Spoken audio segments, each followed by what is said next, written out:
जय हिंद दोस्तों।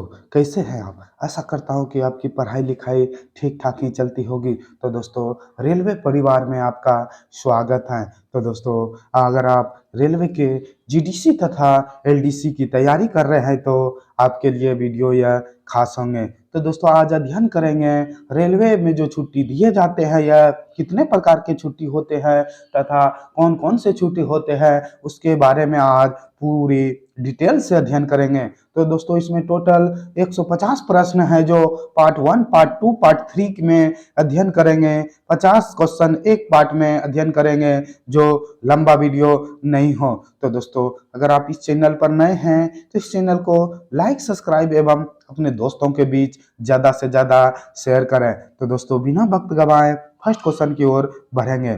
First question है प्यारे दोस्तों, किसी भी रेल सेवक को मतलब अगर किसी भी रेल कर्मचारी को देश से अधिक अधिक अवधि के लिए किसी भी प्रकार की छुट्टी नहीं दी जाएगी। तो दोस्तों, अगर आप रेलवे कर्मचारी हैं और आप छुट्टी लेना चाहते हैं तो कितने दिन से अधिक छुट्टी आपको नहीं मिलेगी? तो दोस्तों, आपको 5 वर्ष से ज्यादा आपको छुट्टी नहीं मिलेगी। अगला क्वेश्चन है दोस्तों, रेल सेवक एक वर्ष में 10 दिनों का औसत वेतन छुट्टी जमा करने के हकदार हैं। तो दोस्तों, रेल कर्मचारी जो होते हैं दोस्तों, उसे जो छुट्टी मिलते हैं एक वर्ष में जो औसत वेतन छुट्टी मिलता है उसे 15 औसत वेतन छुट्टी मिलता है। तो सॉरी दोस्तों, उसे 30 औसत वेतन छुट्टी मिलता है। तो दोस्तों, वह कितने छुट्टी को जमा कर सकता है? तो दोस्तों, वह 30 दिनों के औसत वेतन छुट्टी को जमा करने के हकदार होते हैं। अगला क्वेश्चन है दोस्तों, औसत वेतन छुट्टी प्रत्येक कैलेंडर वर्ष के डेढ़ और डेढ़ पहले दिन 15 दिन की 2 किस्तों के रूप में जमा होती हैं। तो दोस्तों, रेल कर्मचारी जो होते हैं दोस्तों, जो उससे औसत वेतन छुट्टी देते हैं 30, वह 2 किस्त में देते हैं। जो फर्स्ट किस्त जो होता है दोस्तों, वह 1 जनवरी को 15 दिन छुट्टी देते हैं और दूसरा 1 जुलाई को फिर 15 दिन छुट्टी देते हैं। टोटल 30 दिन छुट्टी औसत वेतन छुट्टी दिए जाते हैं। तो इसका आंसर हो जाएगा दोस्तों, फर्स्ट किस्त जो होता है दोस्तों 1 जनवरी और दूसरा किस्त जो होता है 1 जुलाई। अगला क्वेश्चन है, साधारणतः एक रेल सेवक को एक बार में अधिकतम 10 दिनों की औसत वेतन छुट्टी दी जा सकती है। तो दोस्तों, साधारणतः एक रेल कर्मचारी को जो अधिकतम दिनों की छुट्टी दी जा सकती है दोस्तों, जो औसत वेतन छुट्टी वह 180 दिनों तक उसे औसत वेतन छुट्टी के हकदार हो सकते हैं। अगला क्वेश्चन है, नियुक्ति वर्ष में किसी कर्मचारी के अवकाश खाते में औसत वेतन छुट्टी उसके द्वारा प्रत्येक कैलेंडर माह में सेवा पूरी करने पर 10 दिनों की दर से जमा की जाएगी। तो दोस्तों, अगर आप नए कर्मचारी हैं और आप 1 महीना काम करते हैं तो आपके खाते में 2.5 छुट्टी जमा होंगे। नेक्स्ट क्वेश्चन है, एक अस्थायी और अस्थायी रेल सेवक सेवा के प्रत्येक वर्ष को पूरा करने पर 10 दिनों की अर्ध औसत वेतन छुट्टी के हकदार होगा। तो दोस्तों, औसत वेतन छुट्टी जो होता है दोस्तों, वह आप एक दिन अगर औसत वेतन छुट्टी करते हैं तो आपको फुल पेमेंट मिलेंगे। और अर्ध औसत वेतन जो होता है दोस्तों, अर्ध वेतन छुट्टी वह आधा दिन होता है दोस्तों। अगर आप 5 दिन छुट्टी रहते हैं तो आपको 2.5 दिन का छुट्टी का पैसा मिलेंगे। तो दोस्तों, जो एक अस्थायी रेल सेवक और अस्थायी रेल सेवक होते हैं, प्रत्येक वर्ष में जो अर्ध वेतन छुट्टी जो हकदार होते हैं दोस्तों, वह 20 दिन का होते हैं। अगला क्वेश्चन है, एक बार में दी जाने वाली अर्ध औसत वेतन छुट्टी देश तक सीमित रखा जाए। तो दोस्तों, एक कर्मचारी को जो अधिकतम औसत वेतन छुट्टी जो दिया जाता है दोस्तों, वह 24 महीने तक दिया जा सकता है। अगला क्वेश्चन है, देय छुट्टी के खाते में डेबिट की जाती है जिससे बाद में वह अर्जित कर सकता है। तो दोस्तों, अर्जित जो कर सकते हैं दोस्तों, वह एलएचपी जो होते हैं दोस्तों, वह अर्जित कर सकता है। नेक्स्ट क्वेश्चन है प्यारे दोस्तों, पूरे सेवा काल में औसत वेतन छुट्टी का नकदीकरण 10 दिनों से अधिक नहीं होना चाहिए। तो दोस्तों, पूरे सेवा काल मतलब दोस्तों, अब आप अभी नई ज्वाइनिंग करते हैं और आप रिटायरमेंट तक आप जो छुट्टी के पैसा मतलब नकदीकरण आप छुट्टी को रेलवे को देकर आप उसके बदले में पैसा लेना चाहते हैं तो वह 60 दिन से अधिक के वेतन नहीं दिए जाएंगे। अगला क्वेश्चन है दोस्तों, एक रेल सेवक अपने सेवा काल में एक बार में 10 दिनों तक औसत वेतन छुट्टी का नकदीकरण कर सकता है। तो दोस्तों एक रेलवे कर्मचारी जो होते हैं दोस्तों, वो अपने छुट्टी के बदले, अगर औसत वेतन छुट्टी के बदले वो पैसा लेना चाहते हैं रेलवे से, तो एक बार में वह 10 दिन से ज्यादा नहीं ले सकते हैं। अगला क्वेश्चन है, 2 से कम बच्चे वाली एक महिला सरकार सेवक को 10 दिनों की प्रस्तुति मंजूरी दी जा सकती है। तो दोस्तों एक रेलवे कर्मचारी, जो महिला कर्मचारी होते हैं दोस्तों, जो दो से कम बच्चे होते हैं, जिसे उसे जो छुट्टी दी जाती है प्रसूति छुट्टी दोस्तों, वह 180 दिनों तक उसे दी जा सकती है। अगला क्वेश्चन है, एक महिला रेल सेवक को 10 दिनों के लिए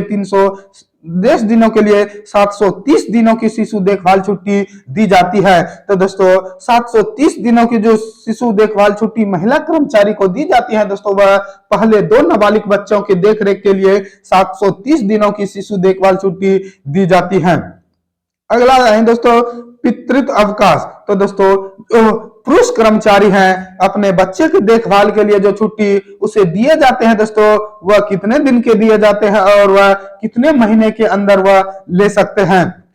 तो दोस्तों पिता अवकाश, जो पितृत्व अवकाश मतलब हुआ दोस्तों, अपने बच्चे की देखभाल के लिए जो आपको रेलवे के द्वारा छुट्टी दिए जाते हैं दोस्तों, वह 15 दिन की छुट्टी देते हैं और 6 महीने के अंदर आप यह छुट्टी ले सकते हैं। अगला क्वेश्चन है दोस्तों, एक बार में 10 दिनों से कम शिशु देखभाल छुट्टी नहीं ली जा सकती है। तो दोस्तों आपको 15 दिनों का जो छुट्टी दिए जाते हैं दोस्तों, आप 3 किस्त में भी ले सकते हैं दोस्तों, 5-5 करके आप छुट्टी ले सकते हैं, लेकिन 5 से आप छुट्टी कम नहीं ले सकते हैं। तो दोस्तों इसमें अनिवार्य कर दिया है, कम से कम आप 5 दिन का शिशु देखभाल छुट्टी ले सकते हैं। तो इसका आंसर हो जाएगा दोस्तों, छुट्टी जो ली जा सकती है दोस्तों, कम से कम 5 दिन की छुट्टी ली जा सकती है।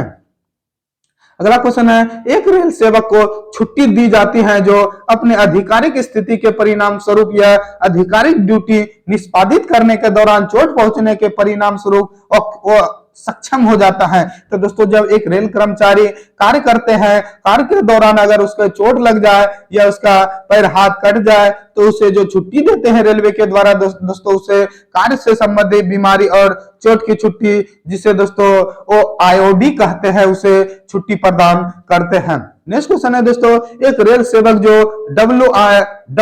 WRIL के अंतर्गत है डेस्क पाने के हकदार नहीं होगा। तो दोस्तों एक रेल सेवक है जो आईओडी में है, तो उसे उसे LAP तथा LHP के हकदार नहीं होंगे। अगला क्वेश्चन है दोस्तों, WRIL के खाते में पूरा वेतन और भत्ते का भुगतान डेस्क के लिए किया जाता है। तो दोस्तों भत्ते का भुगतान जो किया जाता है दोस्तों, वह अस्पताल में भर्ती होने की पूरी अवधि और अस्पताल में भर्ती होने के 6 महीने से अधिक अगर हो तो उसे पूरी पेमेंट किया जाता है। अगला क्वेश्चन है दोस्तों, रेल सेवक को तकनीकी पाठ्यक्रम के लिए पढ़ाई करने के लिए कितने दिन की छुट्टी दी जाती है। तो दोस्तों रेल कर्मचारी अगर तकनीकी पढ़ाई करने के लिए छुट्टी अगर आप लेनी चाहते हैं तो दोस्तों आपको 24 महीने तक आपको छुट्टी रेलवे के द्वारा प्रदान किए जाएंगे। अगला क्वेश्चन है दोस्तों, रेलवे सेवक को मेडिकल, PG, PhD पाठ्यक्रम के लिए जो छुट्टी दिए जाते हैं दोस्तों, वह कितने दिनों के लिए छुट्टी दिए जाते हैं। तो दोस्तों उसे 36 महीने के लिए दिए जाते हैं। अगला क्वेश्चन है, चालू लाइन कर्मचारी के रूप में नियुक्त कर्मचारी 1 वर्ष में 10 दिनों का आकस्मिक छुट्टी के हकदार होते हैं। तो दोस्तों आकस्मिक छुट्टी क्या होता है दोस्तों, आकस्मिक छुट्टी वह छुट्टी होती है, तो दोस्तों इसका मतलब है इमरजेंसी। दोस्तों अगर आपको कोई इमरजेंसी जैसे डेट कर गया या घर में कोई बीमार हो गया, ये आकस्मिक छुट्टी होते हैं दोस्तों। अगर आप लेना चाहते हैं तो आपके जो अधिकारी होते हैं वह मना नहीं कर सकते हैं। तो दोस्तों 1 साल में जो रेलवे कर्मचारी को आकस्मिक छुट्टी दिए जाते हैं दोस्तों, वह 10 दिन का आकस्मिक छुट्टी दिए जाते हैं। नेक्स्ट क्वेश्चन है दोस्तों, नियोजन घंटे के नियम के अनुसार कर्मचारियों को डेस्क कोटियों के वर्गीकृत किया गया है। तो दोस्तों रेलवे कर्मचारी जो होते हैं दोस्तों, नियोजन घंटे के नियम के अनुसार जो कर्मचारियों को कोटियों में वर्गीकृत किया गया है दोस्तों, वह 4 कोटि में वर्गीकृत किया गया है, ABCD। तो दोस्तों जो 4 कैटेगरी में जो विभाजित किया गया है दोस्तों, A grade, B grade, C grade तथा D ग्रेड में वर्गीकृत किया गया है। नेक्स्ट क्वेश्चन है दोस्तों, गहन कोटि कर्मचारी के लिए एक सप्ताह में नियोजन घंटे की सर्वाधिक सीमा क्या है? तो दोस्तों अगर क्वेश्चन पूछा जाए गहन कोटि कर्मचारी के लिए एक सप्ताह में नियोजन घंटे की सर्वाधिक सीमा क्या है, तो इसका आंसर हो जाएगा दोस्तों 45 घंटे है। अगला क्वेश्चन है, सतत कोटि कर्मचारी के लिए एक सप्ताह में नियोजन घंटे की सर्वाधिक सीमा क्या है? तो दोस्तों सतत कोटि कर्मचारी के लिए जो एक सप्ताह में नियोजन घंटे की सर्वाधिक सीमा है दोस्तों वह 54 घंटे की है। अगला क्वेश्चन है, ईआई कोटि कर्मचारी के लिए नियोजन घंटे की सर्वाधिक सीमा क्या है? तो दोस्तों ईआई कोटि कर्मचारी के लिए जो नियोजन घंटे की सर्वाधिक सीमा है दोस्तों वह सप्ताह में 75 घंटे हैं। अगला क्वेश्चन है दोस्तों, सतत कोटि के कर्मचारी के मानक कार्य घंटे का सप्ताह में कितने होते हैं? तो दोस्तों वह 48 घंटे होते हैं। अगला क्वेश्चन है दोस्तों, प्रतीक्षालय बेरर देश वर्गीकरण के अंतर्गत आते हैं। तो दोस्तों अगर क्वेश्चन पूछा जाए प्रतीक्षालय बेरर देश वर्गीकरण के अंतर्गत आता है, तो दोस्तों वह अनिवार्य स्वामी रामी के अंतर्गत आते हैं। अगला क्वेश्चन है दोस्तों, पी एंड सी सहित सतत कोटि कर्मचारी के साप्ताहिक कार्य घंटे देश होती हैं, तो दोस्तों वह 54 घंटे की होती हैं।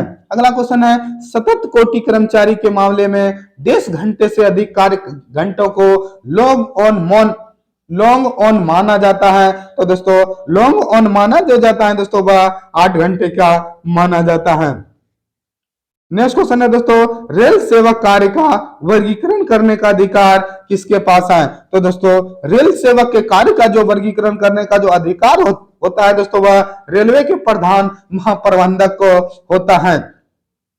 अगला क्वेश्चन है दोस्तों, अनिवार्य स्वामी रामी श्रमिकों के लिए साप्ताहिक विश्राम 10 घंटे का होता है जिसमें एक पूरी रात की नींद शामिल है। तो दोस्तों वह एक पूरी रात की नींद जो शामिल है दोस्तों वह लगातार 24 घंटे शामिल है। नेक्स्ट क्वेश्चन है दोस्तों, गहन कोटि कर्मचारी के लिए साप्ताहिक विश्राम 10 घंटे का होता है। तो दोस्तों गहन कोटि कर्मचारी के जो अंतर्गत आते हैं दोस्तों उसे जो साप्ताहिक विश्राम दिए जाते हैं दोस्तों वह लगातार 30 घंटे से कम नहीं होना चाहिए। अगला क्वेश्चन है दोस्तों, गोपनीयता से संबंधित कार्य में कार्यरत रेल कर्मचारी को किस कोटि में वर्गीकृत किया गया है? तो दोस्तों अगर क्वेश्चन पूछा जाए गोपनीयता के संबंध में कार्य में कार्यरत रेल कर्मचारी को किस कोटि में वर्गीकृत किया गया है, तो दोस्तों उसे वर्जित कोटि में वर्गीकृत किया गया है। अगला क्वेश्चन है दोस्तों, एक स्लिप शिफ्ट में अधिकतम कितने ब्रेक हो सकते हैं? तो दोस्तों एक स्लिप शिफ्ट में जो अधिकतम ब्रेक हो सकते हैं दोस्तों वह 2 ब्रेक हो सकते हैं। अगला क्वेश्चन है दोस्तों, ईआई कोटि कर्मचारी को एक ही दिन में कितने घंटे विश्राम के बाद फिर से ड्यूटी के लिए बुलाया जा सकता है? तो दोस्तों ईआई कोटि के जो कर्मचारी होते हैं दोस्तों एक ही दिन में कितने घंटे विश्राम के बाद पुनः उसे ड्यूटी पर बुलाया जा सकता है? तो दोस्तों उसे 8 घंटे कम से कम उसे विश्राम देने के बाद ही उसे पुनः ड्यूटी पर बुलाया जा सकता है। नेक्स्ट क्वेश्चन है दोस्तों, कितने घंटे विश्राम के बाद एक गहन कोटि कर्मचारी को एक ही दिन में फिर से ड्यूटी के लिए बुलाया जा सकता है? तो दोस्तों उसे फिर से जो ड्यूटी के लिए बुलाया जा सकता है दोस्तों उसे कम से कम 12 घंटे एवं 14 घंटे विश्राम देना अनिवार्य होता है। अगला क्वेश्चन है दोस्तों, कितने दिनों के भीतर प्रतिपूर्ति विश्राम की मंजूरी दी जा सकती है? तो दोस्तों अगर क्वेश्चन पूछा जाए कितने दिनों के भीतर प्रतिपूर्ति विश्राम की मंजूरी दी जा सकती है, तो इसका आंसर हो जाएगा दोस्तों 30 दिनों के अंदर प्रतिपूर्ति विश्राम की मंजूरी दी जा सकती है। तो दोस्तों प्रतिपूर्ति विश्राम क्या होता है? तो दोस्तों मान लिया जाए आपका रेस्ट संडे को है और आप उस दिन काम पर रहते हैं तो आपको कम से कम 30 दिन के अंदर आपको यह छुट्टी दी जाएगी, यह विश्राम आपको दी जा सकती है। नेक्स्ट क्वेश्चन है प्यारे दोस्तों, रफ असेसमेंट जॉब एनालिसिस 10 घंटे के लिए आयोजित किया जाता है। तो दोस्तों रफ असेसमेंट जॉब एनालिसिस जो घंटे के लिए आयोजित किया जाता है दोस्तों वह 24 घंटे के लिए आयोजित किया जाता है। नेक्स्ट क्वेश्चन है दोस्तों, स्लिप ड्यूटी करने वाले रेल सेवक के लिए ड्यूटी की पारियों की संख्या 10 से अधिक नहीं होना चाहिए और अंतरालों की संख्या 10 तक सीमित होना चाहिए। तो दोस्तों इसे जो सीमित होना चाहिए दोस्तों वह 3 और 2 अंतरालों से तक सीमित होना चाहिए। नेक्स्ट क्वेश्चन है दोस्तों, नियोजन के वर्गीकरण के विरुद्ध देश को अपील की जा सकती है। तो दोस्तों अगर क्वेश्चन पूछा जाए नियोजन के वर्गीकरण के विरुद्ध देश को अपील किया जा सकता है, तो दोस्तों अपील जो कर सकते हैं दोस्तों वह क्षेत्र श्रम आयुक्त को अपील कर सकते हैं। नेक्स्ट क्वेश्चन है दोस्तों, वह दस्तावेज जो कर्मचारी के दैनिक घंटे, साप्ताहिक विश्राम और ड्यूटी पारियों के बीच अंतरालों के अलावा अन्य आवश्यक विवरणों को दर्शाता है, क्या कहलाता है? तो दोस्तों उसे उपस्थिति रजिस्टर कहलाता है। नेक्स्ट है प्यारे दोस्तों, क्षेत्र श्रम आयुक्त की नियुक्ति देश के माध्यम से की जाती है। तो दोस्तों क्षेत्र श्रम आयुक्त की जो नियुक्ति की जाती है दोस्तों वह श्रम मंत्रालय के अंतर्गत की जाती है। अगला क्वेश्चन है दोस्तों, नियोजन की उस कोटि को जिसमें कर्मचारी को अपनी ड्यूटी घंटे में कोई विश्राम नहीं मिलता है या बहुत कम मिलता है, उसे क्या कहा जाता है? तो दोस्तों उसे जो कहा जाता है दोस्तों वह गहन कहा जाता है। अगला क्वेश्चन है दोस्तों, रेल सेवक को नियत घंटे से अधिक समय तक ड्यूटी करने के लिए दिए जाने वाले भत्ता क्या कहलाता है? तो दोस्तों रेल सेवक को जो नियत घंटे से अधिक समय तक ड्यूटी करने के लिए दिए जाने वाला जो भत्ता होता है दोस्तों वह समयोपरि भत्ता कहते हैं, जिसे ओटी कहा जाता है दोस्तों। नेक्स्ट क्वेश्चन है दोस्तों, एक माह में रनिंग कर्मचारी को दिए जाने वाले विश्राम अवधि की संख्या डेज होती है यदि एक विश्राम अवधि 30 घंटे की हो। तो दोस्तों रनिंग कर्मचारी जो होते हैं दोस्तों वह एक दिन में जो उसे विश्राम दिया जाए दोस्तों 30 घंटे से अगर विश्राम की अवधि कम हो तो दोस्तों उसे एक मंथ में 4 दिन का अवकाश दिया जाना आवश्यक होता है। नेक्स्ट क्वेश्चन है दोस्तों, एक माह में रनिंग कर्मचारी को दिए जाने वाले विश्राम अवधि की संख्या डेज होती है यदि विश्राम अवधि 22 घंटे की हो। तो दोस्तों अगर रनिंग कर्मचारी जो होते हैं दोस्तों अगर उसकी विश्राम की अवधि 22 घंटे हो तो उसे 5 विश्राम अवधि दिए जाएंगे, और अगर 30 घंटे की हो तो उसे 4 विश्राम अवधि दिए जाएंगे। नेक्स्ट क्वेश्चन है दोस्तों, केंद्र श्रम आयुक्त को क्षेत्र श्रम आयुक्त के आदेशों के विरुद्ध अपील 10 दिनों के भीतर की जा सकती है। तो दोस्तों अगर क्वेश्चन पूछा जाए केंद्र श्रम आयुक्त को क्षेत्र श्रम आयुक्त के आदेशों के विरुद्ध जो अपील करना चाहिए दोस्तों वह कितने दिनों के भीतर करना चाहिए? तो दोस्तों कम से कम 90 दिन के भीतर अपील करना चाहिए। अगला क्वेश्चन है, गेटमैन सी रेस्ट हाउसेस के कलेक्ट्रेट चौकीदार सैलून परिचार के अलावा अन्य रेल सेवकों के साप्ताहिक ड्यूटी घंटे क्या हैं जिन्हें रेलवे आवास नहीं दिया गया है और जिनका निवास स्थान कार्यस्थल से 1 किलोमीटर दूर हो? तो दोस्तों उसे 60 घंटे की अवकाश होना चाहिए, विश्राम अवकाश होना चाहिए। अगला क्वेश्चन है दोस्तों, 12 बजे से 6 बजे तक के बीच की ड्यूटी अवधि को रात्रि ड्यूटी के रूप में माना जाता है और प्रति घंटा की दर से भुगतान की जाने वाली रात्रि ड्यूटी भत्ता एनडीए डेज के बराबर होता है। तो दोस्तों एनडीए जो होता है दोस्तों वह किसके बराबर होता है? तो इसका आंसर हो जाएगा दोस्तों मूल वेतन प्लस महंगाई भत्ता बटे 200।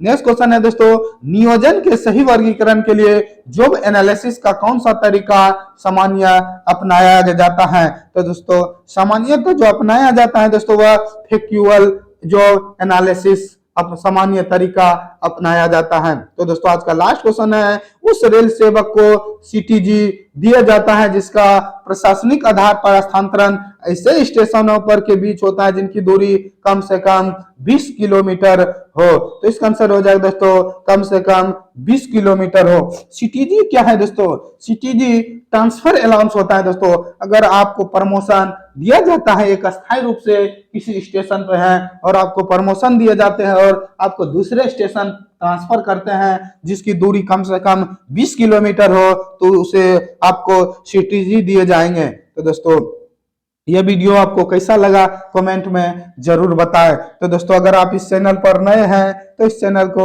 लाइक सब्सक्राइब एवं अपने दोस्तों के बीच ज्यादा से ज्यादा शेयर करें। तो दोस्तों मैं आपके लिए खास बता दूं, अगर आप किसी भी एग्जाम की तैयारी करते हैं और फ्री में मॉक टेस्ट देना चाहते हैं तो आइए हमारे टेलीग्राम ज्वाइन कर लीजिए, जो रोजाना आपके लिए सुबह शाम 8 बजे जीके जीएस साइंस तथा करंट अफेयर के मॉक टेस्ट प्रोवाइड कराए जाते हैं। तो दोस्तों यह मॉक टेस्ट जो होते हैं वह विभिन्न प्रतियोगी परीक्षा में पूछे हुए प्रश्नों का मॉक टेस्ट होते हैं। तो दोस्तों आज के लिए इतना ही। जय हिंद, जय भारत।